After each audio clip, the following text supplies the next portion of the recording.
함께 나눌 말씀은 잠언 24장 1절에서 22절까지의 말씀입니다. 구약성경 937면 잠언 24장 1절에서 22절까지의 말씀 제가 봉독하도록 하겠습니다. 너는 악인의 형통함을 부러워하지 말며 그와 함께 있으려고 하지도 말지어다. 그들의 마음은 강포를 품고 그들의 입술은 재앙을 말함이니라. 집은 지혜로 말미암아 건축되고 명철로 말미암아 견고하게 되며 또 방들은 지식으로 말미암아 각종 귀하고 아름다운 보배로 채우게 되느니라. 지혜 있는 자는 강하고 지식 있는 자는 힘을 더하나니 너는 전략으로 싸우라. 승리는 지략이 많음에 있느니라. 지혜는 너무 높아서 미련한 자가 미치지 못할 것이므로 그는 성문에서 입을 열지 못하느니라. 악행하기를 꾀하는 자를 일컬어 사악한 자라 하느니라. 미련한 자의 생각은 죄요 거만한 자는 사람에게 미움을 받느니라. 내가 만일 환난 날에 낙담하면 내 힘이 미약함을 보임이니라. 너는 사망으로 끌려가는 자를 건져주며 살육을 당하게 된 자를 구원하지 아니하려고 하지 말라.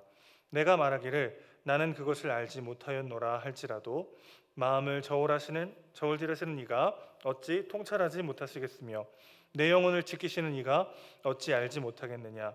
그가 각 사람의 행위대로 보응하시리라. 내 아들아 꿀을 먹으라. 이것이 좋으니라. 송이 꿀을 먹으라. 이것이 내 입에 다니라. 지혜가 내 영혼에게 이와 같은 줄을 알라. 이것을 얻으면 정령이 내 장래가 있겠고 내 소망이 끊어지지 아니하리라. 악한 자여 의인의 집을 엿보지 말며 그가 쉬는 처소를 헐지 말지니라. 대저 의인은 7번 넘어질지라도 다시 일어나려니와 악인은 재앙으로 말미암아 엎드려지느니라. 내 원수가 넘어질 때에 즐거워하지 말며 그가 엎드러질 때에 마음에 기뻐하지 말라.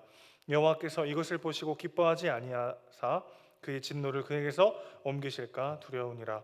너는 행악자들로 말미암아 분을 품지 말며 악인의 형통함을 부러워하지 말라. 대저 행악자는 장래가 없겠고 악인의 등불은 꺼지리라. 내 아들아 여호와와 왕을 경외하고 반역자와 더불어 사귀지 말라. 대저 그들의 재앙은 속히 임하리니 그들의 멸망을 누가 알랴. 아멘. 오늘 본문은 동일한 내용으로 시작과 끝이 구성되어 있습니다. 1절부터 2절 그리고 19절부터 22절까지의 내용이 악인의 형통함을 부러워하지 말라라는 내용으로 반복되고 있습니다. 잠언에서 자주 등장하는 교훈이기도 하죠.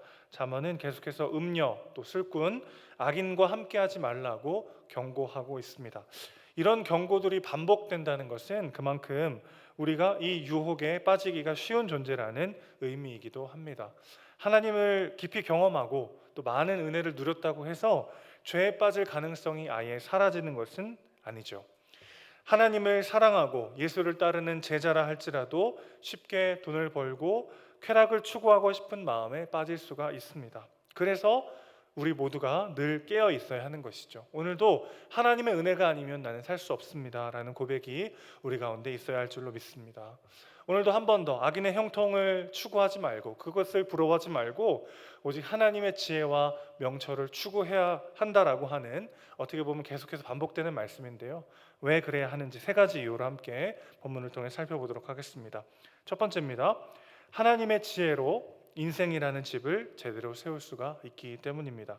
3절 말씀은 집이 지혜로 말미암아 건축되고 명철로 인해 견고해진다라고 말하고 있습니다. 이 건축하다라는 말과 견고해지다는 말이 같이 쓰일 때는 하나님의 창조 사역과 언약을 상징하는 한 쌍의 표현이라고 할 수 있겠습니다. 그러니까 본문에 나오는 집은 단순한 건물만을 의미하는 것이 아니라 우리 인생 전체, 이 창조 세계 전체를 하나님께서 지혜와 명철로 지으셨음을 이야기하는 것이다라고 해석할 수 있겠습니다. 따라서 지혜자는 자신의 인생의 집을 하나님의 지혜와 명철로 지어야만 합니다. 그리고 4절이 말하는 것과 같이 하나님의 지식으로 그 집을 채워야 하는 것이죠. 자, 그러니까 건축하는 것과 견고히 세우는 것, 그리고 채우는 것, 우리 인생과 우리 삶 전부가 이 모든 것들이 하나님의 주권 아래에 있고 하나님의 방법으로 해야 한다라는 것이죠. 그러나 세상은 힘의 논리가 지배하는 것처럼 보일 때가 참 많이 있습니다. 세상은 하나님의 방법과 말씀이 주는 지식보다 폭력과 힘으로 남의 재물을 빼앗아 자신의 집을 가득 채우는 자들로 가득해 보일 때가 있죠. 또 자기의 능력대로 자기가 자신의 삶을 세워가는 사람들로 가득 차 있는 것처럼 보일 때도 있습니다. 또 하나님과 상관없이 자기 멋대로 살아도 잘 먹고 잘 사는 것처럼 보이는 사람들이 많은 것처럼 보일 때도 있죠. 그러나 5절 말씀은 우리에게 이렇게 말합니다. 진짜 강한 것이 무엇인지를 깨달으라. 하나님의 지혜와 지식이 있는 자가 진정으로 강한 자라고 선포하고 있는 것이죠. 그것을 아는 자는 비로소 올바른 방향으로 나아갈 수 있게 됩니다. 6절에서 말하는 이 전략이라는 단어는요, 올바른 방향을 제시한다라는 의미를 가지고 있습니다. 빨리 가는 것보다, 또 먼저 가는 것보다 더 중요한 것은 바른 방향으로 가는 것입니다. 많은 사람들이 선택했다고 해서 꼭 올바른 방향인 것은 아니죠. 나도 빨리 동참해야 될 것 같은 조급함이 몰려올 때 한 번 더 하나님께 기도하며 전략을 구해야 합니다. 하나님이 보여주시는 방향이 진짜 올바른 방향이기 때문이죠. 지혜자는 하나님의 지혜와 지식으로 진정한 강함을 경험하게 됩니다. 그리고 하나님이 알려주시는 전략으로 바른 길을 걸으면서 최후의 승리를 경험하게 되는 것이죠. 고린도후서 6장에서 바울은 이런 자들의 인생을 이렇게 선포했습니다. 무명한 자 같으나 유명한 자요, 죽은 자 같으나 보라 우리가 살아있고, 징계를 받는 자 같으나 죽임을 당하지 아니하고, 근심하는 자 같으나 항상 기뻐하고, 가난한 자 같으나 많은 사람을 부요하게 하고, 아무것도 없는 자 같으나 모든 것을 가진 자로다. 여러분, 하나님의 지혜와 하나님의 지식, 또 하나님의 전략으로 움직이는 사람들은요, 세상이 보기에는 미련해 보일 수 있습니다. 아무도 가지 않는 길, 좁고 험하고 낮은 길이라고 여겨질 수 있는 길을 걸어갈 수도 있는 것이죠. 그러나 7절은 뭐라고 말하고 있습니까? 그 길이 너무 좁고 험해서가 아니라 너무 높아서 미련한 자가 미치지 못할 것이라고 말하고 있습니다. 여러분, 하나님께서 우리에게 주시고자 하는 영광은 80년, 100년 잘 먹고 잘 사는 수준이 아니라는 것을 기억해야 합니다. 대대손손 내 자손들이 떵떵거리며 살게 하는 정도의 수준이 아니라 나로 인하여 열방이 복을 받고 영원한 부르심 속에서 하나님과의 영원한 사귐을 위하여 우리를 부르셨다는 것을 기억하셔야 합니다. 그러니 세상 사람들이 추구하는 영광과 가치와는 비교할 수 없이 높은 영광과 가치인 것이죠. 그래서 세상이 추구할 수 없다는 것입니다. 당장 눈앞의 이익을 추구하고 나와 내 가족들의 안위를 생각하는 세상의 가치가 아니라 사실은 나를 통하여 모두를 살려내고 영원 속에서 나와 교제하며 사귀기 원하시는 하나님의 그 영광스러운 부르심의 크기를 생각할 때 그 길이 너무 높아서 미련한 자는 볼 수 없다는 것이죠. 세상이 보기에 우리는 미련한 자 같으나 지혜자입니다. 아무것도 가진 것이 없는 자 같으나 모든 것을 소유한 존재들인 줄로 믿습니다. 하나님께서 완성하실 마지막에 비해서 우리의 욕심은 너무 작을 때가 있습니다.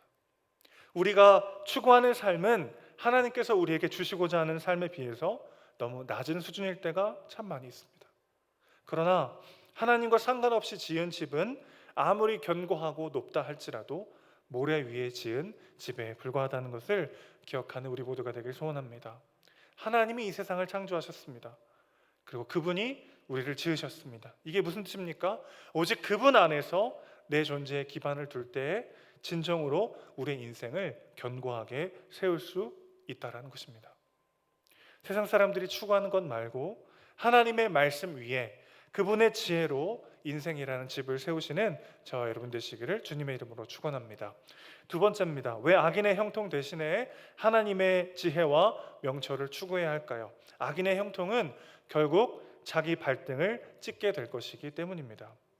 하나님과 상관없는 자들이 원하는 형통을 추구하는 자들, 하나님과 상관없는 형통을 추구하는 자들의 모습을 8절과 9절은 뭐라고 묘사하고 있습니까? 악행을 일삼는 사악한 자들이다. 또 머릿속이 죄로 가득 찬 미련하고 거만한 자들이라고 말합니다. 이런 자들이 누리는 형통은요, 결코 그들에게 진정한 만족을 줄 수 없습니다. 왜냐하면 그들이 무언가를 가지고 이루고 누릴수록 환난과 고난이 찾아왔을 때 그것을 이겨낼 수 있는 힘은 더 작아지기 때문입니다. 무슨 말이냐면 그들의 성공과 성취가 크면 클수록 그것들을 잃어버리지 않으려는 두려움과 열망이 더욱 커지기 때문에 결국 그들이 쌓은 탑은 무너질 수밖에 없게 된다는 것이죠. 우리 마음속에 주신 이도 주님이시요 취하신 이도 주님이십니다라는 고백이 없으면 우리의 성공과 실패 모두가 우리의 삶을 무너뜨릴 수밖에 없습니다. 그것이 너무나도 중요해지기 때문에 그것을 얻지 못했을 때는 절망하고 가졌을 때는 그것을 잃어버릴까 하는 두려움과 절망 속에 빠지게 되는 것이죠. 그래서 10절은 환난 날의 낙담함이 그들의 약함의 증거라고 이야기하고 있습니다. 하나님 없는 성공은 실패만큼이나 사람을 무너지게 합니다. 실패하면 그것 때문에 절망하고요. 성공하면 내가 성공하고 이뤄낸 것들을 잃어버리면 어떡하지 하는 두려움 때문에 무너지게 되는 것이죠. 그러면 어떻게 될까요? 옆에서 누가 죽어가도 그 사람을 도와줄 여유조차 없는 비참한 인생이 되는 것이죠. 내 문제에 갇혀서 아무런 여유가 없는 삶을 살게 되는 것입니다. 11절 말씀처럼요, 사망으로 끌려가는 자를 보고도 모른 척하게 되죠. 그러면서도 12절 말씀처럼 나는 몰랐다라고 스스로를 속이게 됩니다. 참 비참한 인생이 되는 것이죠. 내 문제, 내 걱정, 내가 가진 것을 지키기에 급급한 비참한 인생이 되더라는 것입니다. 남은 속일 수 있죠. 몰랐다고.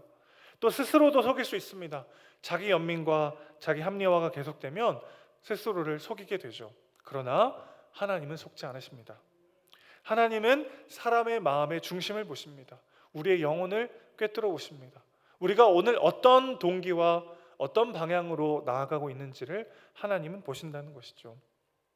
하나님과 상관없는 성공, 수고하지 않고 얻는 유익, 악한 방법으로 달성하는 삶의 성취들, 이 모든 것들이 결국 자기 발등을 찍게 될 것입니다. 마음을 저울질하시는 하나님의 공의가 반드시 그런 인생을 심판하실 것입니다. 그러니 악인의 형통을 부러워하지 말고 하나님의 지혜로 오늘 살아가는 우리 모두가 되기를 소원합니다. 마지막 세 번째입니다. 왜 악인의 형통 대신 하나님의 지혜와 명철을 추구해야 합니까? 악인은 한 번의 재앙으로 인해 무너질 것이지만 지혜자는 절망 속에서도 다시 일어설 수 있기 때문입니다. 13절과 14절은요, 지혜가 몸에도 좋고 입에도 단 송이꿀과 같다고 이야기합니다. 구체적으로 지혜가 우리에게 주는 유익이 무엇입니까? 하나님의 지혜로 충만한 사람은 소망이 끊어지지 않는다는 것입니다. 이것은요, 의인이 절대 넘어지지 않는다는 것을 의미하지 않습니다. 의인은 끊어지지 않는 소망으로 다시 일어설 수 있다는 뜻이죠. 16절 보시면 7번 넘어진다 이런 표현이 있어요. 성경에서 7은 완전수를 의미합니다. 그러니까 7번 넘어졌다는 건 횟수만을 말하는 게 아니고 사실은 완전한 절망을 이야기하는 거죠. 우리 인생에 다시 일어서지 못할 것 같은 완전한 절망과 실패와 어둠이 몰려온다 할지라도 지혜자는 다시 일어설 수 있는 소망을 얻게 된다는 것입니다. 하나님의 자녀들은 흔들리지 않고 넘어지지 않는 존재들이 아니라 넘어진다 할지라도 다시 일어서는 존재라는 것이죠. 악인은 한 번의 넘어짐이 그를 무너뜨립니다. 가룟 유다를 생각해 보십시오. 그가 저질렀던 치명적 실수, 그가 만약에 회개하고 돌이켜 예수님의 부활을 기다리고 예수님의 부활을 목격했다면 그는 베드로나 바울 못지않은 위대한 사도로 쓰임받았을 것입니다. 그러나 그의 실패와 넘어짐은 그의 끝이 되었습니다. 왜 그렇습니까? 내가 내 인생의 주인이고 내가 내 삶을 책임져야 한다라는 생각에 빠져있는 사람들은 내 실패가 결국 내 인생 전부를 규정한다라는 이 막대한 두려움과 절망을 이겨낼 수가 없는 것이죠. 그러나 우리가 오직 은혜로 구원받았고 오늘 내가 여기 있는 것은 오직 하나님의 은혜입니다 고백하는 사람들은요, 넘어졌다 할지라도 내가 자격과 조건을 갖춰서 구원받고 사랑받고 용납받는 것이 아니기 때문에 오늘 다시 한번 하나님께서 내게 은혜 주시고 나에게 손을 내미시기 때문에 다시 일어설 수 있는 소망을 얻게 되는 것이죠. 넘어졌냐 넘어지지 않았냐보다 더 중요한 것은 다시 일어서기를 멈추지 않는 것입니다.